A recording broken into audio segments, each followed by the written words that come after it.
in our discussions of radiation, we have so far assumed that a surface is what we call black, right? All the light that's hitting the surface is absorbed, and all possible light that could be emitted is emitted. That is sort of our definition of black, if you remember. What we're going to talk about today and in the remaining couple of lectures here is real surfaces. Obviously, there's no real surface that's perfectly black. Any surface is going to maybe reflect some of the light hitting it and not emit some of the light that it could emit. So first, just to think about how this looks, I've got this diagram down here in the bottom, or on the right-hand side, sorry. And in order to understand our definitions, let's consider a differential element here at the center that we're looking at. And from this differential element, there's light emitted. So when we talk about a real surface, what we're saying is that as a function of direction, this theta and phi angles, as a function of direction, the emissivity of the surface might change, right? It might not be 1. So previously, for a black surface, we said emissivity is equal to 1. And taking that a step further, we said actually emissivity for a given wavelength and for a given pair of angles is equal to 1. So that's saying E at lambda wavelength and then the pair of angles is equal to 1. Now we're going to say that doesn't need to be the case. So you might have a situation where there's some, say, wavelength dependence of emissivity that is not perfectly 1, or angular dependence. So this introduces us to maybe the first kind of core concept here, which is something called, put it down here, Kirchhoff's law. So not the Kirchhoff's law of circuits, but Kirchhoff's law of radiation. And that says just that the emissivity, which is at any particular wavelength and direction, is equal to the absorptivity of the surface at that same wavelength and direction. So this is universally true, right? If you pick a given wavelength and a given direction, the light that's emitted from the surface, or the fraction of light that's emitted from the surface compared to the black body, has to be equal to the fraction of light that's absorbed at that same condition. Okay. So this law is, if you always come back to this, you can remember this. As you get to different types of surfaces, you can maybe play games here. So maybe there's a wavelength dependence in the surface, but if you look at the entire surface as an averaged whole might have a different emissivity than absorptivity. So you can kind of differentiate in terms of the whole surface versus the local wavelength, but this is always true, right? So don't forget that one. So let's go into a little bit more detail on some of these definitions here. So let's get ourselves finally a formal definition of emissivity. So the emissivity of a surface is basically the ratio of the radiation that's emitted, actually emitted from that surface to the radiation that could be emitted by a black surface. So that would be, let's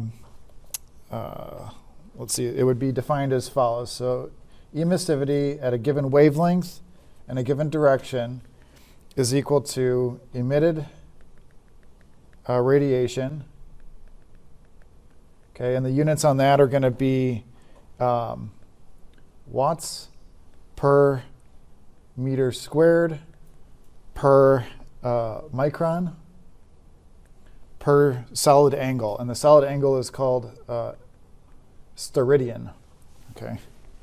It's one angle unit you've probably never heard before, but it's basically this differential angle here is called a steradian. So per unit solid angle. So it's that divided by the emitted radiation, or the emitted black body radiation. And that has the same units, watts per meter squared, micron, steradian. Okay. So that's our definition of emissivity. Note that this is actually spectral directional emissivity. Spectral directional emissivity. So when we say spectral, we mean with respect to the spectrum, right, wavelength, and directional is obvious.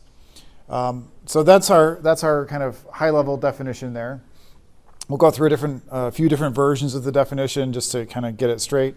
A couple of notes on emissivity, I guess. It is sometimes called emittance. Emittance. So those are essentially interchangeable. In certain disciplines, they might refer to one or the other. Sometimes if somebody says emittance, they mean it's like the total surface average property, where emissivity tends to refer to like the spectral property. So it just kind of depends on which field you're in. But that, just a note there, it is always between 0 and 1. Right? Emissivity will always be between those numbers. And it is a function of direction and wavelength.